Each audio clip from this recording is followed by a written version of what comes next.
नमस्कार विद्यार्थी मित्रांनो, मी STI योगेश आठवळे आपल्या यशवंत अकॅडमीच्या या सेशन मध्ये स्वागत करतो. बघा, मी STI आमच्या बॅचचा GS टॉपर, राज्यसेवेच्या 4 मुख्य मेन्स दिल्या, 2 इंटरव्ह्यू आणि गेट क्वालिफाय देखील आहे. आजचा जो आपला विषय आहे, जी कंबाईनची पूर्व परीक्षा ग्रुप सी ची, जी आता आपली काही दिवसावरती येऊन टेपली आहे, अशा वेळेस जो आपला कंबाईन गट ब चा जो पूर्व परीक्षेचा पेपर झाला, त्याच्यातून आपण नेमकं काय बोध घ्यायचा आहे, तर मग आपण काही विषयांवरती आपण चर्चा करणार आहे. त्याच्यामध्ये तर काय आहेत त्या, तर बऱ्याचशा जणांनी चर्चा केली आहे की आउट ऑफ बॉक्स प्रश्न आलेत, बऱ्याचशा जणांना ते कळाले नाहीत कुठून प्रश्न आले. अशा वेळेस नेमकं आपण ग्रुप सी साठी जे आपली रविवारी पेपर आहे, जर असे जर आलं तर आपली स्ट्रॅटर्जी काय असायला पाहिजे, की आपण ह्या परीक्षेला, ह्या पेपरला कशा पद्धतीने समोर जायला पाहिजे, ती गोष्ट पाहणार आहोत. त्याचबरोबर की बरेचसे जण म्हणले की सर, जिओग्राफी सारखा पेपर मध्ये आपली जी रविवारची परीक्षा झाली त्याच्यामध्ये कधीच आजपर्यंत झालं नव्हतं. ते पहिल्यांदा जिओग्राफीचे मल्टी ऑप्शन प्रश्न आले, अ ब क ड असे, त्याच्यातून परत आपल्याला 1 2 3 4 निवडायचं होतं. तर ते खरेच होते का, आणि होते तर त्याला कसं टॅकल करता आलं असतं. आणि ठीक आहे, आता नाही झालं आपल्याकडून, तर रविवारची जी गट क चा जो पेपर आहे त्याच्यामध्ये आपण कशा पद्धतीने टॅकल करायला पाहिजे. बऱ्याचशा जणांमध्ये चर्चा चालू आहे की सर पॅटर्नच बदललाय, आता जर गट कला तसा पॅटर्न आला तर काय करायचं, आणि खरंच गट कला येईल का पॅटर्न तसा, यावरही आपण चर्चा करणार आहे. आणि हे सर्व करत असताना नेमकी आपली जी परीक्षा आली त्याच्यामध्ये की आपला अप्रोच काय पाहिजे मित्रांनो. कारण नीट लक्ष द्या की हे मी तुम्हाला का सांगतोय, की नीट आहे का, आपण गेल्या कुणी 1 वर्षापासून, कुणी 3, कुणी 5 वर्षापासून ह्या परीक्षेचा अभ्यास करताय. तुम्ही खूप सारी पुस्तकं वाचलेत, नीट आहे का, पुस्तकही खूप सारी वाचलेत, पुस्तकं वाचलेत, पण आपण 1 तासाचा एक्झाम हॉलमध्ये, काय म्हणतोय मी, एक्झाम हॉलमध्ये जे आपलं प्लॅनिंग पाहिजे, किंवा 1 तासामध्ये आपली मेंटॅलिटी कशी पाहिजे, क्वेश्चन अवघड आला तर आपण काय करायला पाहिजे, आउट ऑफ सिलेबस आला तर काय करायला पाहिजे, याच्यावरती मात्र आपण कधीच अभ्यास करत नाही.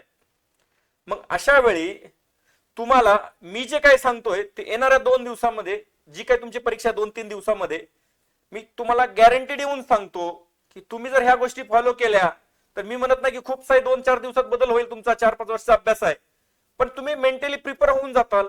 त्याच्यामध्ये नक्की तुमचे 2-3 मार्क वाढण्याची मी तुम्हाला आज गॅरंटी देतो. पण तुम्हाला ह्या गोष्टी कराव्या लागतील तुमच्या एंड टायमिंगला पेपरमध्ये.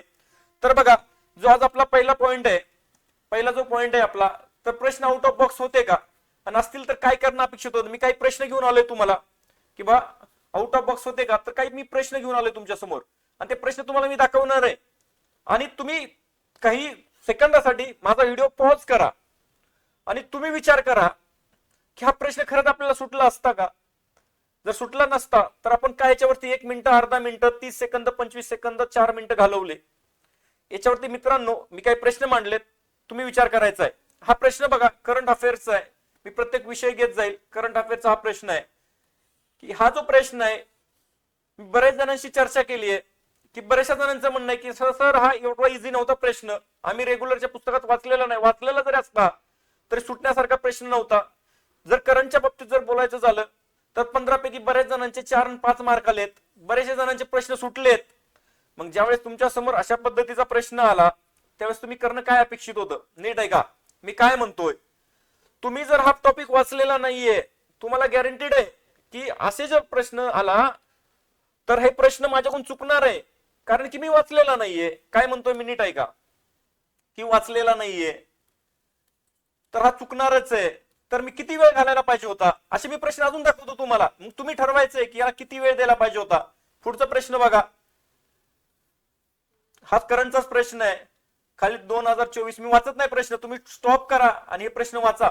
अरे सर, हे आउट ऑफ सिलेबस आहेत, म्हणजे आपण जे करंटचा वाचतो ना त्याच्यामध्ये रेग्युलर मध्ये करंट नाहीये, जे की आपण करतो रेग्युलर. आपल्याकडे जी काही महाराष्ट्रामध्ये चालू घडामोडीची पुस्तकं उपलब्ध होतात त्याच्यामध्ये हे इझिली एवढा हा डाटा भेटत नाही. आणि जर केला तर ह्या लोकांनी जी काही उद्घाटन हे केलेलं असतं हे आपण कधी लक्षात ठेवत नाही. सर मग काय करायचं, आम्ही काय वाचायचं नाही, आम्ही काय सोडवायचं नाही, मी सगळं सांगणार आहे, हेही बघून घ्या. की ब्रिटिश कमिशनर हिस्ट्रीचा प्रश्न आहे हा, मुंबई पोलीस कमिशनरने ब्रिटिश राजविरुद्ध कारवाई करण्यापाशी कुणाचा वधस्तंभ उभारला होता. काय काय कसं कुठलं कोणत्या हिस्ट्रीच्या पुस्तकात मला कुणीही सांगावं की सर हा प्रश्न मी वाचलेला आहे, रेग्युलर पुस्तकामधला प्रश्न आहे, मी वाचलाय, नाही मित्रांनो, जो कोणी म्हणतोय ना तो खोटा बोलतोय. मी आज सांगतो तुम्हाला, तुम्हाला फसवतोय. हे रेग्युलर मधले प्रश्न नाहीत. अजून पुढे बघा, खालील विधाने पहा. हा जिओग्राफीचा प्रश्न आहे. तुम्ही मी मला तुमचा टाइम नाही घ्यायचा जास्त. हाही प्रश्न बघा. तुम्ही म्हणता सर फुले यशोदा ही गव्हाचे वाण, इतकेपर्यंत माहिती असतं. कृषी विद्यापीठ डाळिंब संशोधन केंद्रही माहिती असतं, पण किती साली माहिती नसतं हे आपल्याला. म्हणजे हे जे प्रश्न आहेत ना, हे आउट ऑफ गेलेत, आउट ऑफ बॉक्स गेले. ते काय म्हणतो मी, आउट ऑफ बॉक्स. जे रेग्युलर आपण वाचत नाही असे किती प्रश्न होते प्रत्येक विषयात होते का? तर हे बघा, आता इकॉनॉमिक्सचा प्रश्न आहे आपण करतोय आता 2025 मध्ये, 26 मध्ये. आणि हा डॅशबोर्ड अंतर्दृष्टी हा प्रश्न 2023चं उत्तर होतं, पण आपण आतला हटवणार आहे का? हा करंट बेस्ड प्रश्न आहे जो इकॉनॉमिक्स मध्ये विचारला गेला. नीट आहे का? मी काहीच प्रश्न आणलेत. अजून हा इकॉनॉमिक्सचा प्रश्न आहे. स्टार्टअप मध्ये भारतीय अखिल स्तरावर 2000 महाराष्ट्राचा किती हिस्सा होता? आणि इतके क्लोज ऑप्शन दिलेत. कुणाचं पार्ट आहे ही आकडेवारी? आता नीट आहे का? हा जो प्रश्न आला इकॉनॉमिक सर्वे 2023-24 आला, आपण परीक्षेसाठी करून गेलो इकॉनॉमिक सर्वे 2024-25, प्रश्न आलाय 23-24 वरती. आपल्याला माहित होतं 23% ज्यांनी कुणी केलं, याचं उत्तर आलं 19%. बऱ्याच जणांना तर माहित नव्हतं. आणखी प्रश्न दाखवतो मी तुम्हाला. ही कॅटफिश हा सायन्सचा प्रश्न आहे. बऱ्याचशा जणांचं लॉजिक असतं वाचलेलं नाहीये, जे कॉमन बघतो दात दात दात, मग आपल्याला वाटतं यातलंच. हा दरवेळेस लॉजिक चालतं, पण आज हे आयोगाने फसवलंय. काय म्हणतोय मी तुम्हाला, आयोगाने फसवलंय. हे जे प्रश्न होते मी तुम्हाला आतापर्यंत जे दाखवले ते आउट ऑफ बॉक्स प्रश्न होते. काय म्हणतोय मी, आउट ऑफ बॉक्स. सर हे तुम्हाला वाटले, हा मला तर अजून वाटले. हा यस, बरेचसे प्रश्न होते आउट ऑफ बॉक्स. आपल्याला 1 तासाचा वेळ आहे. काय म्हणतोय मी, 1 तासाचा वेळ आहे. त्याच्यामध्ये आपल्याला एकूण 60 प्रश्न 60 मिनिटं आहेत.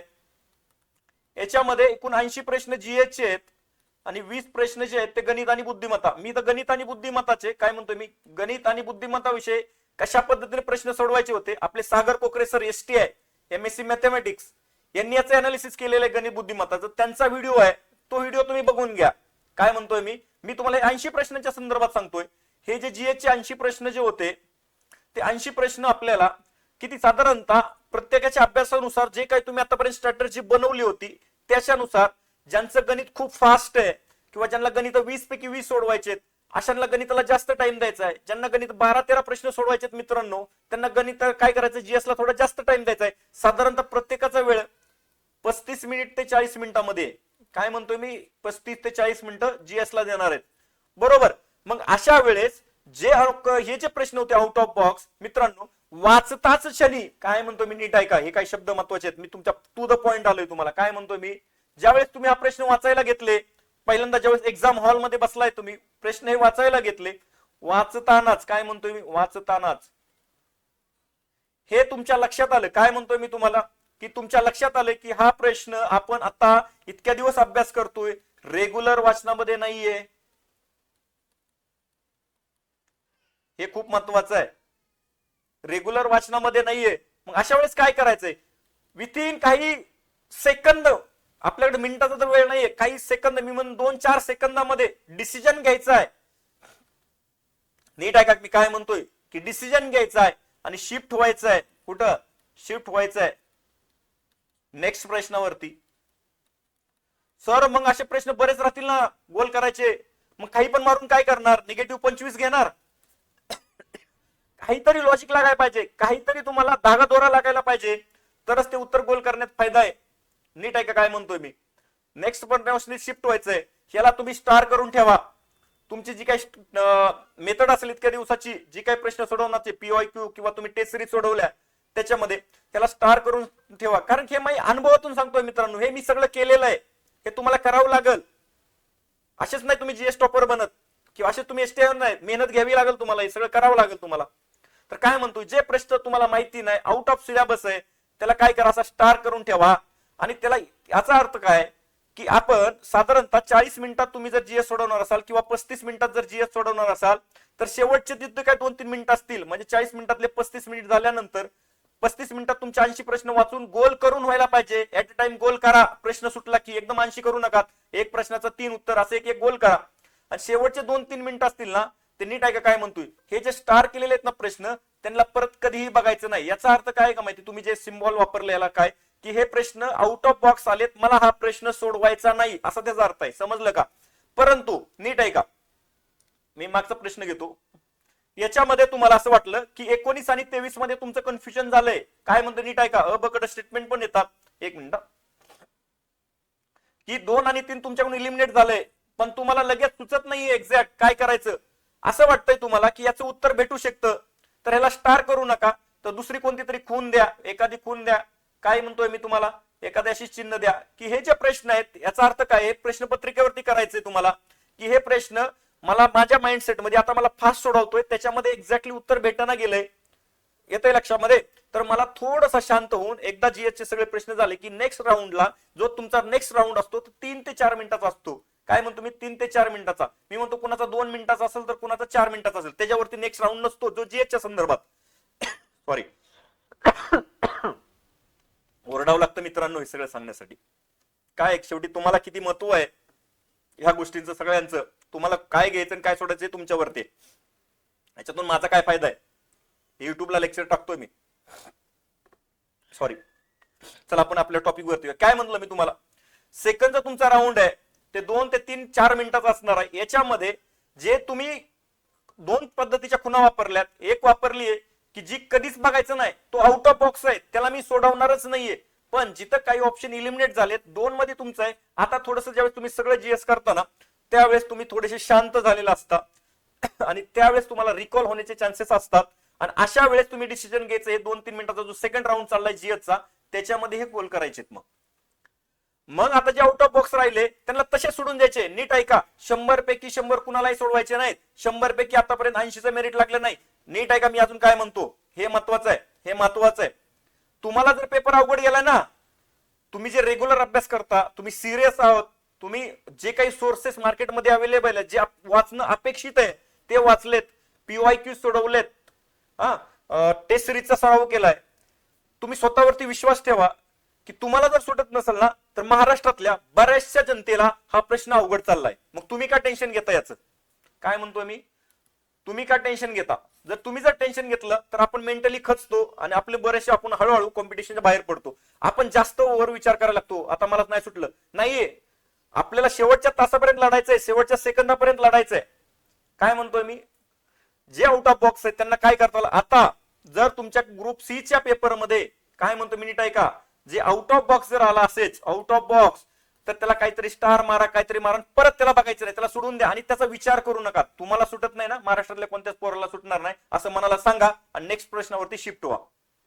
ओके, हे आउट ऑफ बॉक्स कळालं तुम्हाला काय करायचंय. आता ग्रुप सी ला काय करायचंय, स्टार मारायचंय, काहीतरी तुमची जी काही खून असेल ती मारायची, परत त्याच्याकडे शिफ्ट व्हायचं नाही, त्याचं टेन्शन घ्यायचं नाही, असं समजायचंय. सगळ्यांनाच अवघड चाललाय, मला एकट्याला नाही अवघड चालला. नेक्स्ट बघा, पुढची जी कॅटेगरी होती आपली,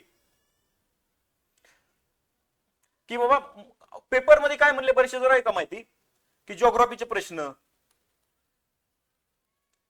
पॉलिटीचे किंवा चालू घडामोडीचे, बरेचसे काय केलं की आजपर्यंत असं कधी आयोग करत नव्हतं, पण केलं आयोगाने. ठीक आहे ना, आता आयोग सुप्रीम आहे, आपल्यासाठी सुप्रीम आहे, आयोगाला आपण चॅलेंज करू शकत नाही, केलं. पण आपण तशा पद्धतीने तयार राहायला पाहिजे होतं. ठीक आहे, आपल्याकडून काही मिस्टेक झाल्यात, पण आता गट कला करायच्या नाहीत. मल्टिपल होते ऑप्शन, अवघड, कारण की बरेचसे म्हणले की एका तासात सोडवायचंय, याच्यामध्ये अबकड प्रत्येक वेळेस दिलं. ठीक आहे ना, मी तुम्हाला दाखवतो की हे सुटत होते का नव्हते. तर आता तुम्ही आता वापरा, मी जे पुढे दाखवणार आहे ना तुम्हाला ते बघा. तुम्ही हे केलंय का, तर केलं असेल तर खूप चांगली गोष्ट आहे, तुम्ही केलं. बघा, आयोगाने हा प्रश्न जिओग्राफीचा विचारला, खालील विधानांचा विचार करा. काय म्हणतोय मी तुम्हाला, काय प्रश्न आहे, खालील विधानांचा विचार करा, तुम्हाला बरोबर आहे किंवा नाही. मी मेन डायरेक्ट तुम्हाला मुद्द्याकडे हात घालतो, जास्त इकडे तिकडे खेचत नाही. तुम्ही काय करायचं होतं, अबक आपली पहिल्यापासून एक सिस्टम आहे, मी सगळ्यांना सांगतो, दरवेळेस मी लेक्चर मध्ये ओरडू सांगतो की अबकड आलं ना तर आधी ऑप्शन बघून घ्या कसे आहेत ते. ऑप्शन एकदा बघून घेऊयात आपण. खालीलपैकी कोणते विधाने बरोबर आहेत. अ बरोबर आहे, अब बरोबर आहे, अब क बरोबर आहे आणि वरील सर्व विधाने बरोबर आहेत. काय याच्यातून कळतं, प्रत्येक ठिकाणी काय म्हणलं त्यांनी, अ बरोबर आहे, अ बरोबर आहे, इथं पण अ बरोबर आहे, इथं पण काय बी दिलाय, इथं पण बी आलाय, इथं पण सर्व आहे म्हणजे बी आलाय, इथं पण सी आलाय, इथं पण सी आलाय, डी मात्र एकदाच आलाय. कुठं आलाय, वरील सर्व मध्ये एकदा डी आलाय. अलग लक्षामध्ये, ए तर बघायचंच नव्हता, ए तर बघायचंच नव्हता, कारण की तुम्ही जर डायरेक्ट इथून सुरुवात केली असती तर खाली प्रत्येक वेळ गेला तुमचा. मी म्हणतो तुमचे 10 सेकंद जरी गेले ना तरी तुम्ही, आता आपल्याला कॉम्पिटिशन वाढतंय, आपल्याला इम्प्रुव्हमेंट करायच्यात, आयोगाला हेच अपेक्षित आहे की जो हे करेल ना तो पास होईल. तर काय करायचं होतं, हे आपल्याला ही वाचायचं स्टेटमेंट गरज ही नव्हतं, आपण याच्यावरती विचार करत बसलो असतो ना, 10 सेकंद गेले. माझं लॉजिक हे सांगतं, किंवा मी जे करायचो, काय म्हणतोय मी, वरील सर्व विधाने डी एकदाच आला इथं, काय डी एकदाच आलाय. जर मला डी चूक की बरोबर कळाला, चूक की बरोबर, आणि त्यातूनही नशीब, म्हणजे मला हे म्हणायचंय की आयोगाने अशी ट्रिक वापरली असेल तर आपलं नशीब चांगलं आहे म्हणायचंय, की आपण जे केलं तेच बरोबर आलं.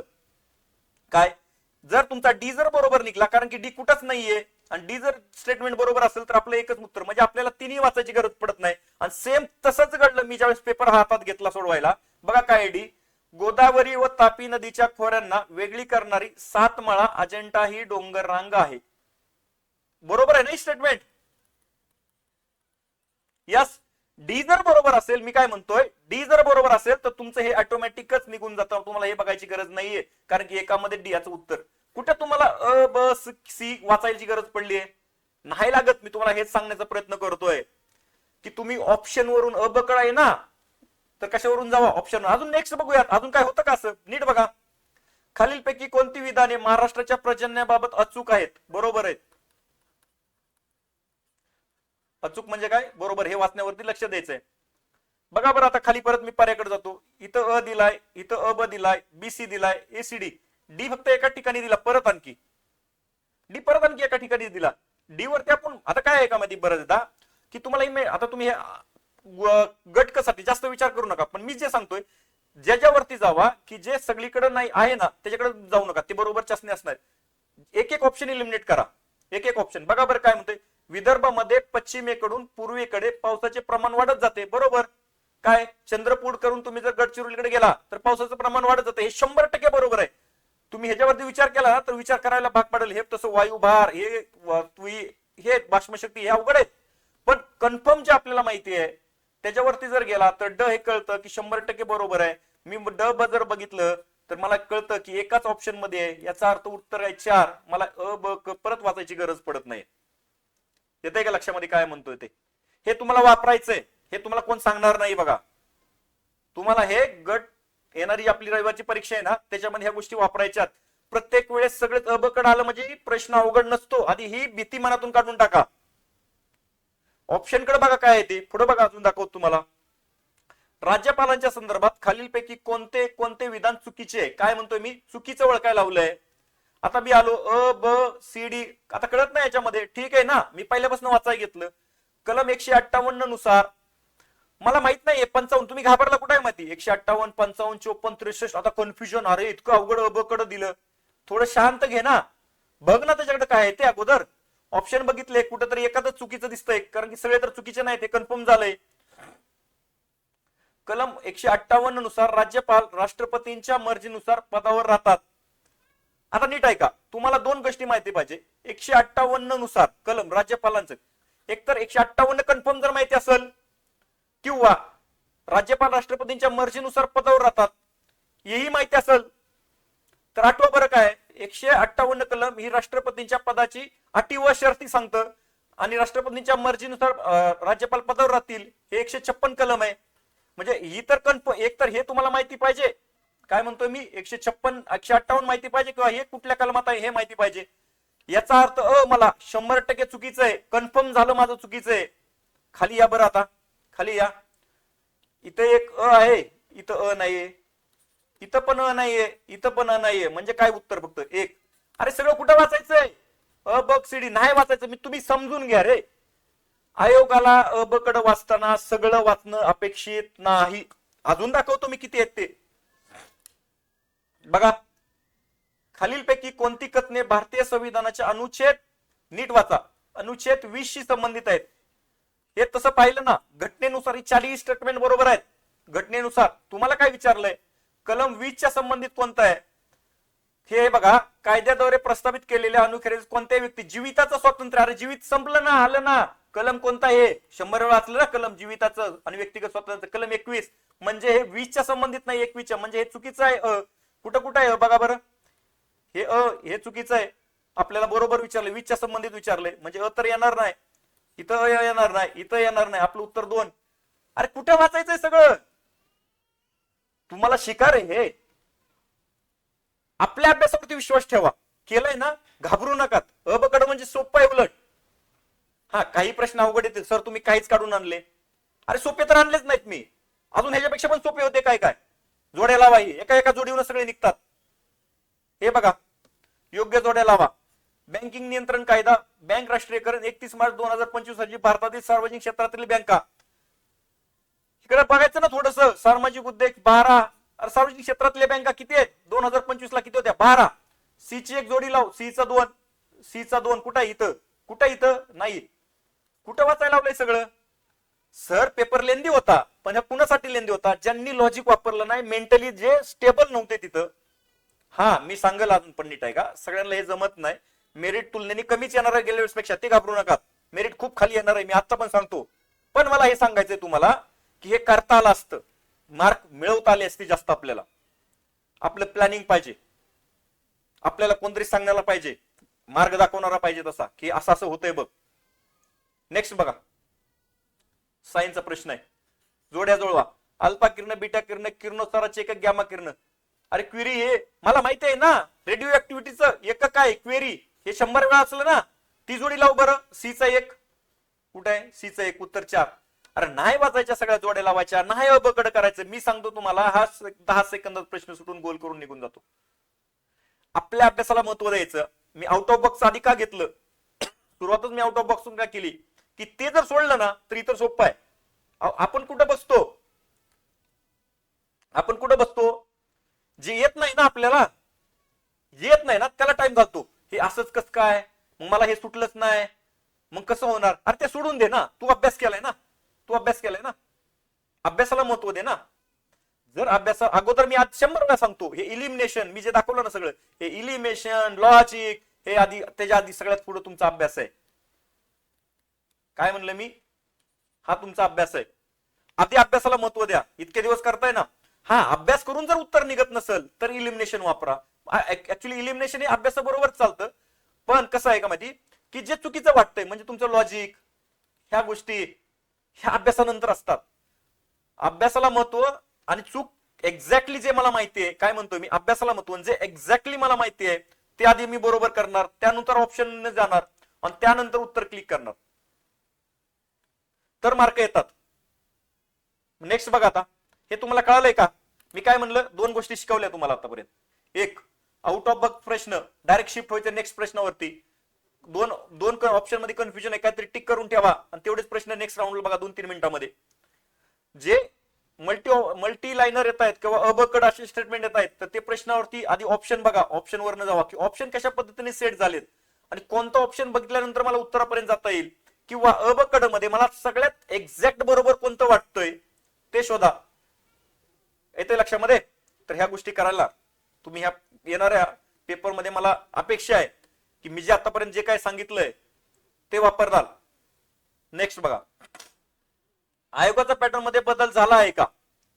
आता मी काय म्हणतोय, हे सगळ्यात महत्वाचं ना, सगळ्यात अख्ख्या महाराष्ट्रभर ही चर्चा आहे. आयोगाने लय अवघड विचारलंय, आउट ऑफ बॉक्स विचारलंय, अबकड, ज्योग्राफीला 7 प्रश्न अबकड मध्ये आजपर्यंत कधी आले नव्हते. नीट आहे का? मी पॅटर्नच्या बद्दल सांगतो. आयोग, माझ्या माहितीप्रमाणे आयोग कोणत्याही परीक्षेचं 4 सेट निवडतं. काय? 4 एक्सपर्ट लोकांकडून 4 प्रश्नपत्रिका मागवतं. नीट आहे का? आणि त्याच्यातून रॅन्डमली जे कोणती सिलेक्ट होईल, रॅन्डमली कोणती तरी एक सिलेक्ट केली जाते. काय म्हणतो मी? रॅन्डमली एक सिलेक्ट केली जाते आणि तो पेपर तुमच्या परीक्षेला सिलेक्ट केला जातो, ती प्रश्नपत्रिका सिलेक्ट केली जाते. मग अशा वेळेस मला हे सांगा की कोणता पॅटर्न ह्याच्यामध्येच बदलला, सगळीकडे बदलला होता का? नाही ना. ज्या व्यक्तीने, ज्या एक्सपर्टनी तो पेपर सेट झाला म्हणून ते प्रश्न तुमच्या समोर आले. याचा अर्थ सगळेच पॅटर्न तसे होते का? नाही. आणि पॅटर्न आपल्या हातात ठेवून आहे का, की पॅटर्न बदलण्याचं काम किंवा पॅटर्न नवीन आणायचं हे कोण ठरवू शकतं? आयोग ठरवेल ना. आपल्याला काय करायचं त्याच्याशी? आपल्याला काय करायचं? आपला अभ्यास. नीट आहे का? अभ्यास. हा सर, मग पॅटर्नचं काय? पॅटर्न बदलून ना, अवघड आला पेपर, मेरिट पण कमी येईल ना. काय म्हणतो मी? मेरिट पण कमी येईल ना. मी तुम्हाला हे सांगायचा प्रयत्न करतोय. नीट आहे का? की एक तर ना, एका रातोरात किंवा एका परीक्षेवरती पॅटर्न कधी बदलत नसतो. पहिली एक गोष्ट ना, एक रॅन्डमली किंवा ड्रास्टिक आयोग कधी चेंज करत नसतो. तर माझं नीट आहे का?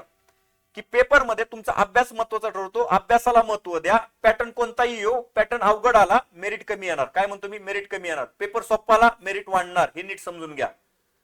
मग तुम्ही काय करताल, तर सुरुवातीला ज्या वेळेस तुम्हाला हे कळायला पाहिजे होतं की जिओग्राफीचे प्रश्न तुम्ही सोडवाय घेतले गट ब ला, की आजपर्यंत कधीच झालं नव्हतं. ते जिओग्राफीला 7 ते 8 प्रश्न 1 2 3 4 अ ब कड, याचा अर्थ तुमच्या लक्षात यायला पाहिजे होतं की पेपर अवघड चाललाय. जर तसंच जर गट कला जर झालं की सुरुवातीचे काही प्रश्न तुम्हाला करंटला पण लक्षात आलं असतं की अशाच पद्धतीने आलेत, तर असं समजून घ्या की पॅटर्न किंवा पेपर हा अवघड आलेला आहे, मेरिट हे खाली येणार आहे. तुम्ही घाबरून जाऊ नका, पण जितक्यात जास्तीत जास्त तुमचे स्वतःचे, काय म्हणतो मी, तुमचे स्वतःचे जास्तीत जास्त जेवढे प्रश्न बरोबर आणता येतील ना तेवढे आणा. मेरिट आपल्या हातात नाहीये, आपल्या हातात आहे की जास्तीत जास्त प्रश्न बरोबर आणणे. सर मॅथमॅटिक्सचं ते मी तुम्हाला आधी सांगितलं, सागर कोकरे सर ते सांगणार आहेत, त्यांनी लेक्चर पण घेतलंय मॅथमॅटिक्सला कसा अप्रोच असावा. मी जीएसचं सांगतोय तुम्हाला की शेवटच्या सेकंदापर्यंत लढा. शेवटच्या सेकंदात देखील आपल्याला उत्तर क्लिक होतं, लक्षात राहू द्या. आणि आपला 1 मार्क नाही वाढत, 1.25 मार्क वाढतो आणि आपण मेरिट मध्ये बसतो. तर पेपर अवघड येऊ सोपा येऊ याच्याशी आपल्याला मतलब नाही, पण अवघड आला तर आउट ऑफ बॉक्स तुम्हाला बाजूला सेपरेट करता यायला पाहिजेत आणि उरलेलं आपलं, आणि त्याच्यामध्ये बरोबर जास्तीत जास्त आणायचे आणि तुलनेने दुसऱ्यांच्या तुलनेत आपल्याला प्रश्न जास्त बरोबर आणायचे आणि आपल्याला मेरिट मध्ये यायचंय.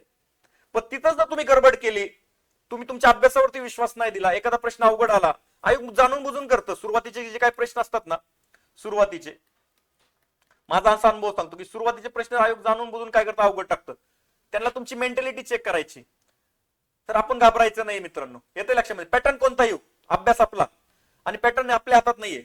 आयोग सुप्रीम आहे, आयोग ठरवल कसा आणायचा ते, पण अभ्यास मात्र आपल्या हातात आहे. त्याच्या बाहेर पेपर जाणार नाही, मी आज पण सांगतो. तुम्ही जो अभ्यास केलाय त्याच्यावरती विश्वास ठेवा. तुमचा अभ्यास केलाय ना त्यातलेच प्रश्न येतात, माझा आजपर्यंत अनुभव. नेक्स्ट बघा की गटसाठी मग अप्रोच काय असावा आपला. तर सगळ्यात महत्वाचं ओव्हर थिंकिंग सोडून द्या. आता गट ब मध्ये काय झालंय ना ते विसरून जा. गट ब मध्ये जे झालं ते झालं. आता मी जे सांगितले ना, आता त्याची अंमलबजावणी करा. काय करा, स्ट्रॉंग माइंडसेटनी जावा. मी जे केलंय त्याच्यातूनच प्रश्न येतील. मी आतापर्यंत एफर्ट्स माझे सिन्सिअर आहेत. काय म्हणतो मी, माझे एफर्ट्स सिन्सिअर आहेत. मी जे काही जनरली सगळेजण वाचतात ते वाचलंय. मी टेस्ट सिरीज सोडवल्यात, मला टेस्ट सिरीजला मार्कही येत होते. मी सगळे विषय चांगल्या पद्धतीने करून चाललोय. स्वतःवरती विश्वास ठेवा. मी नीट सांगा काय म्हणतोय, स्वतःवरती विश्वास ठेवा. आणि जे काय आता गडबडला तुमच्या चुका झाल्या त्याच्यामध्ये काय करा, तर इम्प्रूव्हमेंट करा. त्या चुका होऊन दे का, माणूस चुकातून शिकतो, चुका रिपीट करायच्या नसतात. जर तुम्ही परत परत चुकातून शिकत नसाल तर तुम्ही अजून तुमचे 1 वर्ष 2 वर्ष 3 वर्ष वाया जातील, किंवा तुम्ही ह्या सिस्टम मध्ये अडकून पडतात. इम्प्रूव्हमेंट हीच तर गोष्ट आहे ना. अनुभव हाच आपला काय आहे का माहिती, की जी काय अनुभव आहे ना तीच सांगणारी गोष्ट आहे, की तेच शिकवणारी गोष्ट आहे आपल्याला, की पुढच्या पेपरमध्ये आपल्याला इम्प्रूव्हमेंट करायची असते. अनुभव नीट आहे का. 2-3 दिवस राहिले, 3 दिवस सगळ्यात महत्वाचं. आता ओव्हरनाईट सोडून द्या, रात्र जागायची नाही. आपण खूप वाचले, गड बला पण रिव्हिजन करून गेलो होतो. करंट वाचलेला आहे, थोडंफार करंट राहिला असेल तर करंट करा. सॉरी करंट करा. पण काही गोष्टी राहिल्या असेल तर आता त्याचं बर्डन घेऊ नका. चांगल्या पद्धतीने झोप घ्या. काय म्हणतो मी तुम्हाला, झोप चांगल्या पद्धतीने घ्या. ओव्हर थिंकिंग सोडून द्या. आणि तुम्हाला ज्या वेळेस असं वाटतंय ना तुम्ही थोडेसे डिप्रेशन मध्ये जातायत, माझा हा व्हिडिओ बघा. काय सांगितले ते ऐका तुम्ही. स्वतःवरती विश्वास हेच ह्या परीक्षेचं यश आहे, किंवा ह्या परीक्षेचं गमत. जेवढं तुम्ही आजूबाजूला काय चाललंय नीट ऐका. आपल्या आजूबाजूला त्याला 55 मार्क आलेत, त्याला 50 आलेत, मला किती आलेत, त्याच्याशी काही तुलना करू नका. झालं गडबच. आता फी परीक्षेला टार्गेट करा. त्याला किती पडले तर त्याचा आपल्याला फायदा होणार नाहीये. तुम्ही स्थिर राहा. थोडासा विचार करा की आपण इतके दिवसाचं वाचतोय, आपण इतक्या टेस्ट सिरीज सोडवल्यात, पीवायक्यू सोडवलेत, तर नक्की माझं असं मत आहे की जो स्वतःवरती विश्वास ठेवतो ना त्याला ही परीक्षा पास करता येते. घाबरू नका. जिथं जिथं असं कुठं वाटतंय तुम्हाला की थोडस घाबरल्यासारखं, यशवंत अकॅडमीशी कॉन्टॅक्ट करा किंवा हा व्हिडिओ बघा. योगेश मुंजाळ सरांचा आपण नंबर पण दिलाय त्याच्यासाठीच. पण तुम्ही ना स्वतःवरती विश्वास ठेवा. येणारी परीक्षा जी आहे ती मी आज पण सांगतो ती अभ्यास करणाऱ्यांची परीक्षा आहे. पेपर पॅटर्न कसा येऊ द्या, पण ज्याने अभ्यास केलाय तो 100% पास होणार. कारण की पेपर अवघड आला तर मेरिट कमी येणार, मी आज पण सांगतो. ते गडबड तेच होणार आहे, मेरिट कमी येणार आहे. तर तुम्हाला येणाऱ्या परीक्षेसाठी खूप साऱ्या शुभेच्छा. माझी अशी अपेक्षा आहे की ह्या व्हिडिओचा नक्की तुम्हाला फायदा होईल आणि तुम्ही मला ह्या व्हिडिओ बघितल्यानंतर, पेपर झाल्यानंतर तुमचे जर काही इम्प्रूव्हमेंट झाली तर मला व्हिडिओच्या ह्या कमेंटच्या माध्यमातून की तर जी काही माध्यम असत त्याच्यातून माझ्यापर्यंत पोहोचवताल की खरंच ह्या व्हिडिओचा सर आम्हाला फायदा झाला आणि परीक्षेमध्ये आमचे 2-4 मार्क वाढले. मी थांबतो आणि तुम्हाला खूप साऱ्या शुभेच्छा तुमच्या परीक्षेसाठी. धन्यवाद.